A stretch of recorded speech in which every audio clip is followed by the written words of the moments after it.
The night he looked at me, it wasn't me he saw. It was late winter in Prague, the kind that painted the city in gray and silver. The air smelled faintly of smoke and snow, and every footstep echoed softly on the cobblestone streets. From my little glass workshop near the Charles Bridge, I could see the reflection of street lamps trembling on the river like memories that refused to stay still. That night, I stayed late, reheating the furnace to shape a piece I had failed 3 times. The glass refused to obey me. It cracked whenever I tried to make it to perfect. Perhaps, I thought, some beauty was never meant to be completed. The bell above my door chimed softly. A man stepped in, brushing snow from his coat. He looked round not at the shelves of colored glass or the sculptures glittering in the warm light, but at the window, where a single piece stood under the lamp, a woman in a white dress, her figure captured in frozen motion, as if about to turn back. He walked toward it slowly, his gloved hand trembling slightly. "Did you make this?" he asked, his voice low, almost reverent. "Yes," I said. "It's called The Last Waltz." He smiled faintly, but it wasn't a smile for me. It was for someone else, someone who had once danced with him in another winter. I could see it in the way his eyes glistened, not from the firelight, but from memory. He stayed a long time, saying little, only gazing at the glass figure as if she might move. When he finally turned to leave, he said quietly, "She looks just like her." I wanted to ask, "Who?" But I didn't, because the way he said her already told me everything. After he left, the warmth in the shop faded, and the glass sculpture looked different, colder, lonelier. I touched it gently, and it cracked at the edge, a thin line running down her glass shoulder like a tear. I whispered, almost to myself, maybe some hearts are made of glass, too beautiful, but always on the verge of breaking. And for the first time in years, I wondered if I had just met the person who would shatter mine. He smiled at me that morning, but the shadow in his eyes never melted next morning. Prague was wrapped in frost. Every rooftop shimmered like sugar, and the river carried the ghost of mist along its slow, tired course. I walked toward the Charles Bridge with a cup of coffee in hand, the kind that never stayed warm long enough in this weather. That's where I saw him again, standing by the balustrade, sketching. His scarf fluttered like a soft line of gray against the pale sky. He looked out of place, yet somehow belonging, the way an unfinished sculpture waits for its final touch. "Morning," I said, a little surprised at my own voice. He turned, smiling that quiet smile, polite, distant, but kind. "Good morning. I was just drawing the bridge. It's always different in the cold." I nodded. "Everything breaks a little in the cold." He chuckled softly, eyes still on the paper. "Do you always speak like that?" "Like what?" "Like someone who's already said goodbye to something." I wanted to laugh, but couldn't. Instead, I watched the fog rise and hide the statues along the bridge. There was something in his words that touched a part of me I had kept buried, the part that understood loss too well. We started meeting like that, accidentally at first. At the bridge, at the cafe on the corner, at my workshop where he'd bring sketches of glass windows he was designing for a cathedral restoration. He said he wanted my glass art to be part of it, the way light passes through color to create something living. The first time he saw my furnace flame, he stood very still. "It's like a heartbeat," he murmured. I laughed. "Then maybe that's why it hurts when the glass breaks." He looked at me for a long moment, not with love, not yet, but with something like recognition, as if he had found a piece of someone he once lost. That night, I couldn't sleep.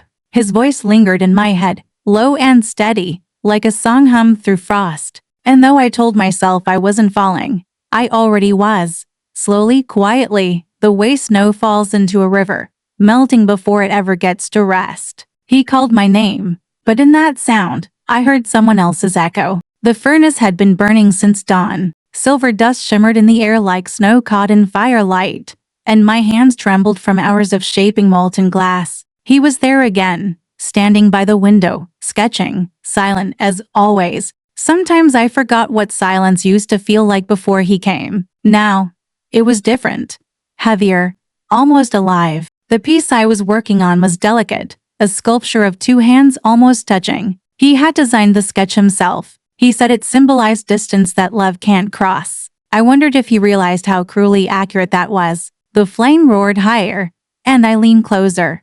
Too focused, too careless. A sudden spark leapt from the furnace. My wrist caught the heat, a sharp pain cutting through the air. His voice broke through everything. Before I could move, he was there, pulling my hand away, pressing a damp cloth to my skin. The smell of burnt flesh and molten glass filled the room, a scent sharp enough to make my eyes sting. "Why didn't you move back?" he said. His voice low, angry, but not because of me. I realized he wasn't looking at me. He was looking through me, like he was seeing someone else's pain. He said her name then, so softly I almost missed it. Not mine. A name that didn't belong to this room. A ghost slipping between us like smoke. My heart stopped for a second, and in that heartbeat, I knew I was not the one he wanted to save. Later, after he left, I sat beside the furnace. The burn throbbed against the cold air. On the table lay his sketch, 2 hands, reaching but never touching. The line between them seemed thinner than before, as if the distance itself was cracking. I whispered, "Maybe it's not the fire that hurts. It's the moment you realize you're not the one they were burning for." The silver dust settled over everything. The floor, the tools, the unfinished glass.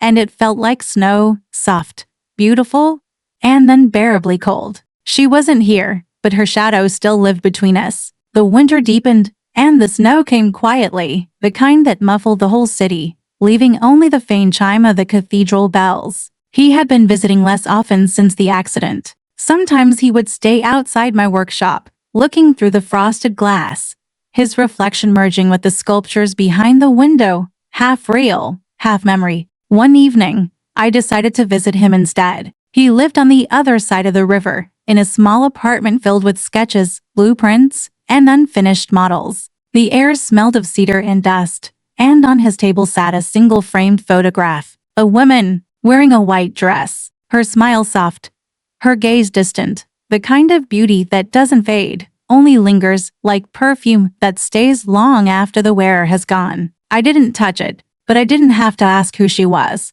He noticed my eyes. For the first time, I saw him hesitate, not as an architect, not as a man of calm design, but as someone who'd built a house for grief and didn't know how to let anyone else in. She was someone I promised forever, too, he said. His voice was barely above a whisper. Before the fire, the word hung in the air, fire. It crackled between us, the same way the glass had burned me days ago. She died, I asked softly. He nodded. The church caught fire before the restoration. She was inside. He paused. She was a dancer. She wanted to perform one last time, to feel the light through the stained glass. I was late. I didn't know what to say. The silence between us was heavier than any sympathy could bear. He sat down, staring at the photograph. And then, as if speaking to her, not to me, he said, "She always loved white dresses. She said they could catch the light better." That night, when I returned to my workshop, I looked at my reflection in the window, the same white apron I wore every day, the same pale hands, and I wondered how much of her he saw when he looked at me. I touched my burned wrist.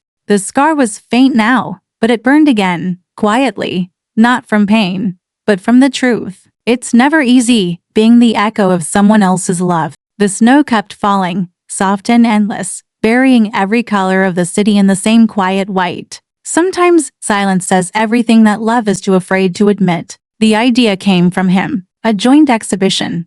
A collaboration between glass and architecture. He called it Fragments of Memory. I didn't ask whose memory it was. Somehow, I already knew. We spent weeks inside the old gallery near the river, its walls damp from the winter mist, its air heavy with turpentine and time. He wanted to build an arch of glass panels, each one representing a moment, light, love, loss. When sunlight passed through them, the colors would blend on the floor, as if memory itself could bleed. I worked day and night. For the first time, I saw him truly alive, sketching, rearranging, running his fingers along the glass, as if searching for a pulse. And yet, whenever he looked up, his gaze would slide past me, landing on something I couldn't see. We argued once, quietly, but deeply. He wanted to include her dance silhouette in the final piece, cast from one of my glass molds. "It's not about her," he said. "It's about beauty, about remembering." I smiled, though my throat tightened. "And do you ever remember me?" He didn't answer. He didn't have to. His silence was too eloquent. That night, I stayed after he left. The room was dim, only the furnace still glowed like a heartbeat refusing to die. I stared at the half-finished arch. The colors trapped inside were all hers: white, silver, pale blue, no trace of me. I picked up a small shard of rejected glass. Its edge sharp, its color clear. It reflected my face, distorted, trembling. I whispered to my reflection, if love is memory, then what am I? The present, or the mistake that follows it? When he came the next morning, he found me asleep beside the furnace, a blanket of glass dust over my hair. He didn't wake me. He only stood there, quietly, his shadow cast across my hands, and I knew, even half asleep, that his silence wasn't peace, it was distance. He smiled at the glass I made, but the name he whispered wasn't mine. The night of the exhibition came wrapped in snow. The gallery lights spilled across the river like liquid fire, and people gathered inside, murmuring in languages I didn't catch. I stood near the entrance, hands trembling slightly behind my back. The glass arch shimmered under the chandeliers, white, silver, pale blue, her colors, his design, my hands. He looked magnificent that night. The black suit, the stillness in his posture, the certainty in his voice. When he spoke about art and memory, everyone listened, except me. I was too busy trying not to fall apart. To those who remind us that beauty is eternal, he said, turning toward the sculpture. To those who left too soon. And then, softly, too softly, he added, for her. The crowd applauded. The chandeliers glittered, and in that sound, something inside me shattered quietly, like a glass too thin to hold its own light. He didn't look at me, not once, but when he passed by, he smiled. The same smile he once gave the memory of a woman in a white dress. I smiled back, because I didn't know what else to do. Later, when everyone had left, I stayed. The hall was silent except for the hum of the heating pipes. I walked to the glass arch. Under the spotlight, the colors danced, alive, haunting, cruelly beautiful. I touched one of the panels, the one that held her silhouette.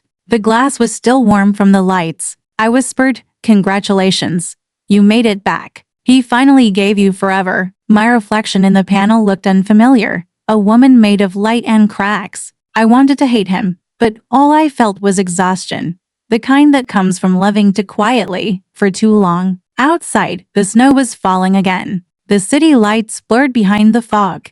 And I realized that love, when unreturned, doesn't disappear. It turns into silence. A silence so deep that it echoes. He said he would have married her, and I smiled, as if my heart hadn't just gone quiet forever. The furnace had gone cold, for the first time in months. The workshop was silent, no crackling fire, no hum of heat, only the faint hiss of snow melting against the windows. I had packed everything I could carry, my tools, a few sketches, a letter I'd never send. Tomorrow, I would leave for a smaller town north of Prague, a place where no one knew my name, where glass could melt and break without meaning. When I opened the door one last time, the wind carried a scent of smoke and winter rain. And there he was, standing in the snow, as if he'd been there all night. You're leaving, he said. His voice wasn't a question, it was a confession. I answered. I've finished everything that tied me here. He looked past me, at the furnace, at the empty shelves. There's still warmth left, he murmured. You could light it again. I shook my head. Some fires are not meant to be relit. The silence between us stretched like glass cooling too fast.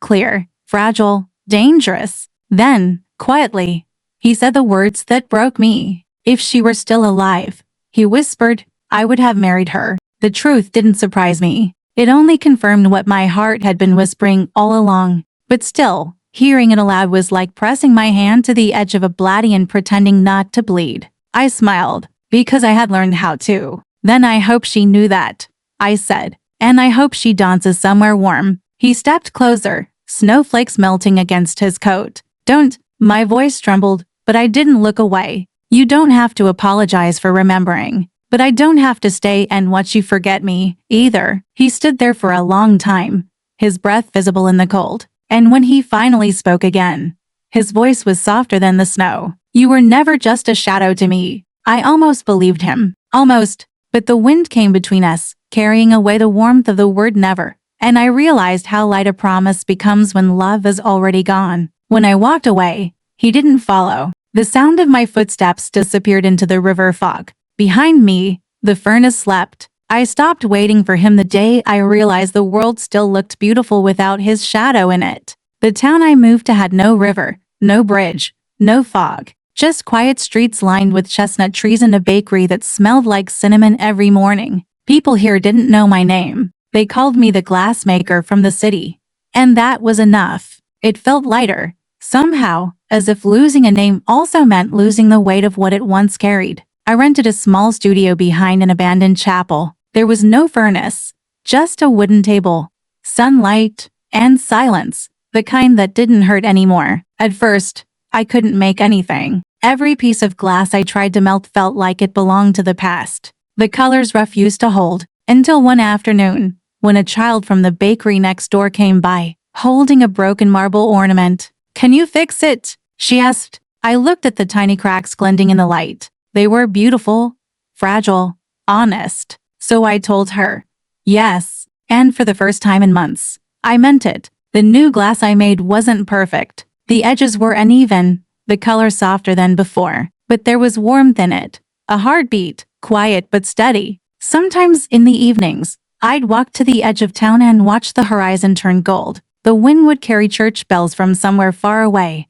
and for a moment, I would think of him, not as a wound, but as part of the landscape I had already walked through. I didn't hate him anymore. That was the strangest part. The pain had simply dissolved, like frost under the first light of spring. Love doesn't always need to last to be real. Sometimes, surviving it is the most honest proof that it existed. And so I lived, in a city without him, where every sunrise no longer reminded me of loss, but of the quiet miracle of still being able to see the light. I opened his letter, expecting pain. What I found was peace. It arrived on an ordinary afternoon, a plain envelope, yellowed slightly at the edges, the ink blurred by time and travel. The address was wrong. It had my name on it, but the sender's mark belonged to him. For a moment, I thought it was a mistake. Then I saw the handwriting, sharp, deliberate, familiar. Inside were 3 folded pages, each beginning with the same word, her. The first letter was written years ago, before the fire. He wrote about how she danced, how her movements made the air tremble. He said he wanted to build her a stage of light, a place where she could dance forever. The second was from after the accident. The ink was uneven, the paper spotted with something that looked like rain or maybe tears. He wrote, "The church burned, but she is still everywhere. In the glass that breaks, I hear her footsteps." And the last letter, dated only months before I met him, was unfinished. Just one line. "Sometimes, when I look at her, I forget she's gone." I read that line over and over. He wasn't talking about her anymore. He was talking about me. It wasn't an apology, but it was the closest thing he could give. I folded the letters back carefully, as if touching something fragile but no longer dangerous. Then I walked to the window. The late afternoon light passed through one of my glass pieces, casting silver and pale gold across the room. For the first time, I didn't see him in the light. I just saw light. Love doesn't end when someone leaves. It ends when you stop carrying their ghosts. That night, I burned the envelope. The paper curled and turned to ash, rising gently like the ghosts of everything I used to feel. I didn't cry. I didn't need to. Some goodbyes are too soft for tears. They just settle quietly in the corners of your heart and finally let you sleep. Some hearts never forget, but mine has learned to forgive. When I returned to Prague, the city was exactly as I left it, gray, quiet, wrapped in a thin mist of memory. The river still flowed beneath the Charles Bridge, carrying winter light like melted silver. But something had changed. Maybe it was me. Maybe it was the way I no longer searched for him in every reflection. My old workshop stood waiting. Dust settled on the shelves, the furnace asleep but intact. I stood in front of it for a long time, listening to the silence, feeling the pulse of something faint beneath the stillness like the echo of a heartbeat I thought I'd lost. Then, I lit the fire again. The flame caught slowly, a shy orange flicker growing into gold. I fed it glass dust and breath, and as the heat rose, the room filled with light. This time, I didn't work from sketches. I didn't try to make beauty or perfection. I just let the glass move as it wished, bending, curving, breaking, and finding its own way to be whole again. Days passed like that, fire and silence taking turns to keep me company. When the final piece cooled, I stepped back and saw it, a glass heart, cracked and mended, threads of silver running through every fracture like veins of light. Not flawless, not fragile, alive. I placed it by the window, where morning sunlight could touch it first. And when dawn came, the glass shimmered softly, casting gold across my hands. For a moment, I closed my eyes and whispered, not to him, not to the past, but to the quiet inside me. Thank you for the breaking. Without it, I would never have learned how to begin again. Outside, the bells of the old church rang. The city woke slowly, its lights spilling into the river, and for the first time, Prague didn't feel like a memory. It felt like home.